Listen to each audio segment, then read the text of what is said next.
নন্দীগ্রামে লেলে তাড়াতাড়ি শেষ কর, পিসির নতুন সিরিয়াল আসছে, দেখতে হবে। সিরিয়াল? পিসির আবার কি সিরিয়াল? হ্যাঁ রে, তুই জানুন গো, কালকেই তো এলো নতুন সিরিয়ালটা, চোর কেন উকিল। 2029 বড়ই ভয়ঙ্কর। তোমাদের সরকার থাকবে না। শকুনি মামারা সেদিন কোথায় পালাবে, এখন থেকে ঠিক করে জায়গা রেখে দাও। কোথায় পুষ্পা? কোথায় আপনি? দেখতে পাওয়া যাচ্ছে না। কোথায় গেলেন তথাকথিত পুষ্পা নাকি নাম? ওই ডাকাতটা কোথায়? ওই ডাকাতটা কোথায়? পুষ্পা এখন খাটের তলায়। আপনার কথা শুনে গলা শুকিয়ে যাচ্ছে। শুভেন্দু অধিকারী মুখ্যমন্ত্রী হয়েছেন রাজ্যে 6 দিন পার হয়ে গেছে। কোনো কাজ ভালো লেগেছে?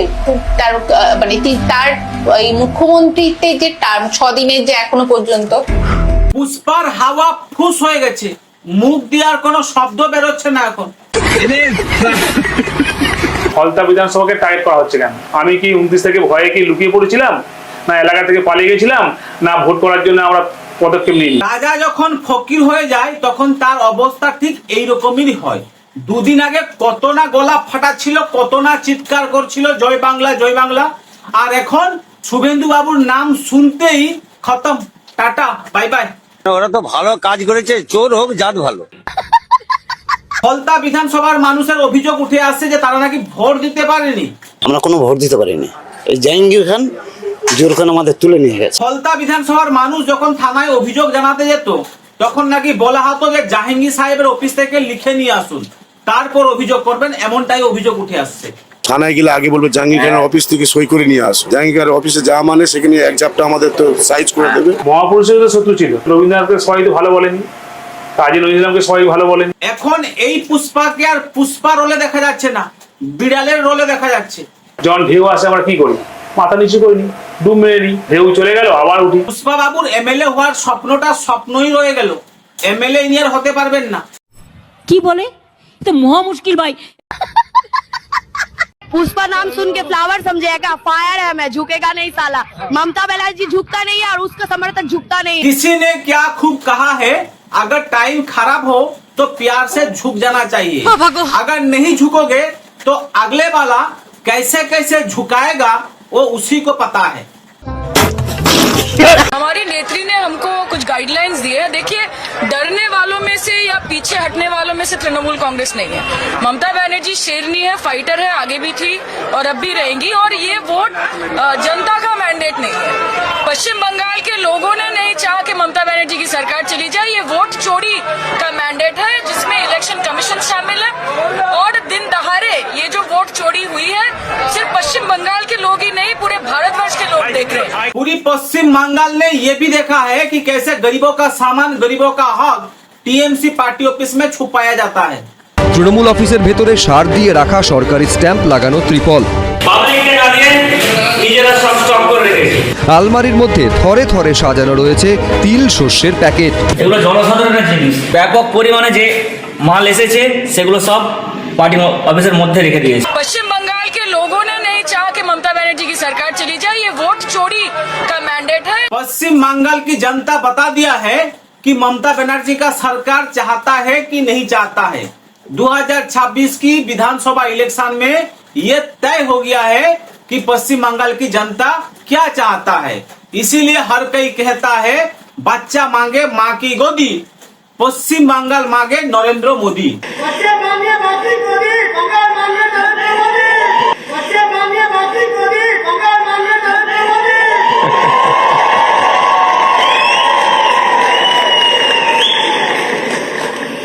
চতুর্থ মে সবুজ আবির খেলা হচ্ছে তো এখানে, ইলেকশন তো তৃণমূল কংগ্রেস হারেনি, তৃণমূল কংগ্রেসকে ভোট চুরি করে হারানো হচ্ছে। বলি ও মমতা আর ক্ষমতা পাবে না এই জীবনে, মনের দুঃখে চলে যাব নে, ও মমতা মনের দুঃখে চলে যাব নে। তুমি কি দেখতে পাচ্ছ? এখনো টালির চালে বসে থাকে কালীঘাটে 3 বারের মুখ্যমন্ত্রী, সব থেকে গরিবতম মুখ্যমন্ত্রী পশ্চিমবঙ্গের এই গোটা দেশে। আমি গর্ববোধ করি। হ্যাঁ, ভারতবর্ষের সবচেয়ে গরিব মুখ্যমন্ত্রী যিনি টালির ছাদে থাকেন, আর সেই দলের নেতা মাটির সুড়ঙ্গের নিচে রাজপ্রাসাদ বানিয়ে থাকে। যে বাড়ি, যে ঘর আপনারা দেখতে পাচ্ছেন, এটা একেবারে সুড়ঙ্গের নিচে, সেখানে এই ঘর দেখতেই পাচ্ছেন আপনারা, সেই ছবি দেখাচ্ছি, ঘরের ভেতরে সুড়ঙ্গ, আর সেই সুড়ঙ্গ দিয়ে নিচে নামলে একেবারে চোখ ধাঁধানো বিলাসবহুল একটা ঘর, যেখানে রয়েছে বিলাসবহুল সব আসবাবপত্র। হাওড়ায় অরূপ রায় ঘনিষ্ঠ তৃণমূল নেতা শামীম আহমেদ, তার বাড়ির ভিডিও ঘিরে চাঞ্চল্য। वाह क्या सीन है। যে গু খায় তার মুখে যদি জালি বেঁধে দেওয়া হয়, সে সুযোগ পেলেই গু খাওয়ার চেষ্টা করে। ঠিক তেমনি যার তোলাবাজি করার স্বভাব আছে, তাকে যতই বারণ করা হোক, যতই ভয় দেখানো হোক না কেন, সে সুযোগ পেলেই তোলাবাজি করবেই করবে। তোলাবাজি বন্ধ করতে গতকালই মুখ্যমন্ত্রী শুভেন্দু অধিকারী একেবারে কড়া বার্তা দিয়েছিলেন, আর তারপর গ্রেপ্তার করা হলো এক তৃণমূল নেতাকে। গ্রেপ্তার কৃষ্ণনগর 1 নম্বর পঞ্চায়েত সমিতির কৃষি কর্মাধ্যক্ষ সরজিৎ বিশ্বাস। সরজিৎ বিশ্বাস তৃণমূলের 1 নম্বর পঞ্চায়েত সমিতির কৃষি কর্মাধ্যক্ষ, তাকে গ্রেপ্তার করা হয়েছে। যে বাঙালি হিন্দু ঘরের মেয়ে, যখন ইচ্ছে হবে একলা নিতাই গাইবো, যখন ইচ্ছে হবে গাইবো, দে দে পাল তুলে দে, ও মাঝি হালা করিস না, ছেড়ে দে নৌকায় আমি যাব মদিনা। अब आ गया है मोदी छूटेगा पसीना, अब आ गया है मोदी छूटेगा पसीना, बांग्लादेश जाओ बेचो पुदीना। মাননীয় মুখ্যমন্ত্রী শ্রী শুভেন্দু অধিকারী মহাশয়কে আমার নমস্কার। আমি পূজা দাস, পশ্চিমবঙ্গ পুলিশে কর্মরত একজন লেডি কনস্টেবল। আপনার কাছে আমি একটি অনুরোধ নিয়ে এসেছি সকল মহিলা পুলিশ কর্মীদের পক্ষ থেকে। আমার বাড়ি জলপাইগুড়ি, আমার বর্তমান পোস্টিং জঙ্গিপুর পিডিতে। আমরা যারা এত দূরে 200, 300, 400 কিলোমিটার, 500 কিলোমিটার দূরে পোস্টেড রয়েছি, তাদের নানা রকম সমস্যার সম্মুখীন হতে হয় এত দূরে থাকার কারণে। এতদিন আমরা একজন নারী মুখ্যমন্ত্রী পেয়েও এটা আশা করতে পারিনি ওনার থেকে। আমার মনে হয় আপনি এই বিষয়টি খুবই গুরুত্ব সহকারে দেখবেন। মহিলা পুলিশ কনস্টেবল এবং মহিলা পুলিশ অফিসারদেরকে ডিজিপিকে আমি অনুরোধ করেছি, অ্যাডভাইস করেছি, তাদের পার্শ্ববর্তী জেলাতে, খুব দূরে যাতে না ট্রান্সফার হয়, পার্শ্ববর্তী জেলাতে। আলিপুরদুয়ারের মন্ত্রী উত্তর দিনাজপুর শিলিগুড়ির মধ্যে তিনি কাজ করলে ভালো, তাকে যাতে পুরুলিয়া বাঁকুড়া এসে কাজ করতে হবে, এরকম একটু আমরা বলেছি। মহিলাদের 15 বছরের বেশি যে পুলিশ কনস্টেবলরা আছেন, সার্ভিস দিলেন, তাদের জেলায় পোস্টিং দেওয়া যায় কিনা সে ব্যাপারে ইতিবাচক ভাবনা চিন্তা করে এইচএস এবং ডিজিপিকে প্রপোজাল। সত্যি আমরা এমন একজন মুখ্যমন্ত্রীকে চেয়েছিলাম যিনি আমাদের কথা মন দিয়ে শুনবেন এবং সাধারণ মানুষের সমস্যাটাকে নিজের দায়িত্ব মনে করবেন। এটাই তো আমরা চেয়েছিলাম পশ্চিমবাংলার মুখ্যমন্ত্রীর কাছ থেকে, যেটা আমরা পাচ্ছি। লোকেরা বলছে আমরা জিতলে সিঙ্গুরে কারখানা ফিরিয়ে আনবো। আরে তোমরা জিতলে কি ফিরিয়ে আনবে না আনবে, ও 7 মণ তেলও পুড়বে না, বাংলায় রাধাও নাচবে না, জীবনে বিজেপি সরকারও হবে না, বিজেপিকে কারখানাও করতে হবে না। मैं गाली नहीं दे सकता, नहीं गाली नहीं देना, फैमिली देखती है, वरना मैं ऐसे गाली दूं, ऐसे गाली दूं ना, जिंदगी भर याद रखें ये बड़े।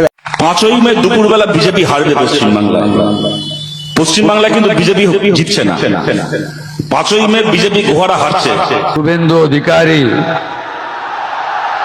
ঈশ্বরের নামে শপথ করিতেছি যে, দেখুন আমরা কোর্টে গেছিলাম, আপনারা জানেন বিকাশ ভট্টাচার্য আমাদের পার্টির নেতা কোর্টে গেছিলেন, আমরা অ্যাপিল করেছিলাম। এই ডেমোলিশনের ওপর স্টে অর্ডার হয়ে গেছে, বাড়ি এখানে ইচ্ছে মতো ভাঙা যাবে না, লোকজনকে মাঝরাত্রিবেলা বাড়িতে ঢুকে বাড়ি থেকে বার করে দিয়ে রাস্তায় নামানো যাবে না। কিন্তু আমরা এটা দাবি করছি, তপসিয়া থেকে শুরু করে গোটা কলকাতা শহরে এই জাভেদ খান, ফাইয়াজ খানরা গত 30 বছর ধরে তারা যে লুটেছে, বেআইনি বিল্ডিং তৈরি করার নাম করে তারা যে লুটেছে, জাভেদ খান, ফাইয়াজ খানদের বিরুদ্ধে ব্যবস্থা নিতে হবে, কিন্তু তাদের পাপের শাস্তি সাধারণ লোককে দেওয়া যাবে না। শতরূপ দাস, সেদিনকে তুমি ছিলে কোথায়? যেদিনকে মুর্শিদাবাদের হিন্দুরা ঘর ছাড়তে বাধ্য হয়েছিল, তারা মুর্শিদাবাদ থেকে পালিয়ে গিয়ে মালদায় পৌঁছেছিল, সেদিনকে তুমি ছিলে কোথায়? আজকে তুমি তপসিয়ায় পৌঁছে গেছো, খুব ভালো কথা, কিন্তু সেদিনকে তুমি হিন্দুদের পাশে তো দাঁড়াওনি। মুর্শিদাবাদে হরগোবিন্দ দাস এবং চন্দন দাসকে যখন মেরে ফেলা হয়েছিল, তখন কিন্তু আপনাকে পাশে পাওয়া যায়নি, অথচ আপনি তপসিয়ায় পৌঁছে গেছেন কোর্টের স্টে অর্ডার নিয়ে। এবারে প্রশ্ন উঠছে, আপনি যখন একটা কমিউনিটির পাশে দাঁড়াচ্ছেন, তাহলে আপনি রাজনীতিটা করছেন শুধুমাত্র একটা কমিউনিটির জন্য নাকি সব মানুষের জন্য? বাত তো সহি আমি বলেছি আপনাকে ভোট দেবো না, কেননা আমরা মমতা ব্যানার্জির লোক, তার জন্য আমাকে এসে ঠেট দেবে? উনি আমাকে বলছে, উনি আমাকে দেখে নেন, বলে কি এই কথাটা যে বললেন এই কথাটা 4 তারিখের পর নিতে পারবেন তো? ভোট চাইতে এসে আমাকে ঠেট দিচ্ছে। আমি আবার ওনাকে বলেছি আপনি কি আমাকে ঠেট দিচ্ছেন? আমার বাড়িতে ভোট চাইতে এসে আমাকে ঠেট দিচ্ছেন। আমার বাড়ির লোকরা তো সবাই তো টেনশনে রয়েছে। এখন যদি আমি এখন রাস্তাঘাটে বেরাই, আমাকে যদি কিছু মানে লোক দিয়ে, ওনার তো লোকের কোনো অভাব নেই, যেখান থেকে সেখান থেকে লোক নিয়ে চলে আসছে ঠেট দেওয়ার জন্য, অশান্তি করার জন্য, মিটিং মিছিল করার জন্য। ওনার তো লোকের কোনো অভাব নেই। ভোটের আগে এই মহতরমা নিজেকে নিজে বাংলার বাঘিনী মনে করত, আর যেই বিজেপি ক্ষমতায় চলে এলো তখন পাল্টি মারা শুরু করে দিল। আমি তো 100% আশাবাদী ছিলাম সরকারও হবে, আমি জিতবো। দাদা এসেছিল আমার কাছে ভোট চাইতে, বুঝতে পারছি। হ্যাঁ, আমাদের এমএলএ সাহেব যে এখন হয়েছে, ভোট চাইতে এসেছিল। আমি আবেগের বশতে বলেছি যে ওনাকে, আমারই ভুল ছিল।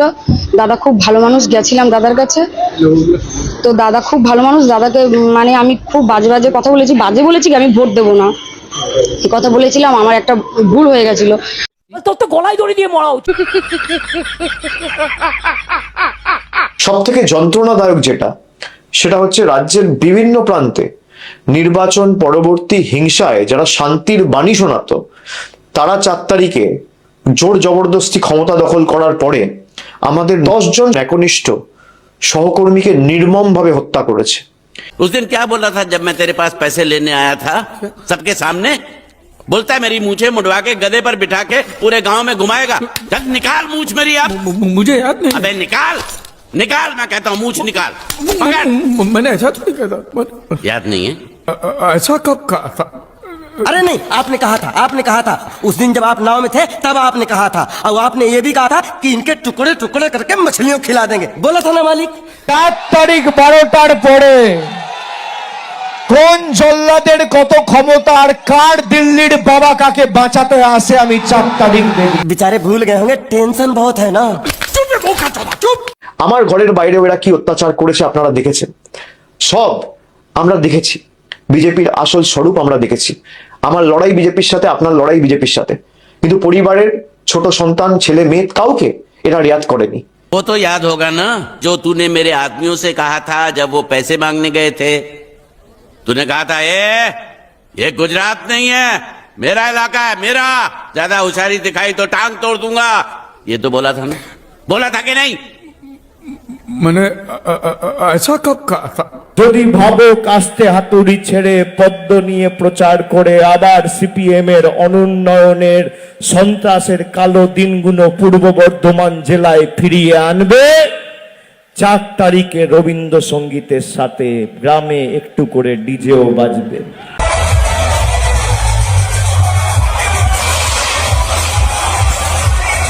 ऊपर वाला देख रहा होता है, आप जैसे कहते हो ना वैसे ही होता है, उसी को तथास्तु कहते हैं। যাই হোক, আজকে এখানে শেষ করলাম, আবার দেখা হবে পরের ভিডিওতে। ভালো থাকবেন। জয় হিন্দ, জয় ভারত, জয় শ্রীরাম। জয় শ্রীরাম।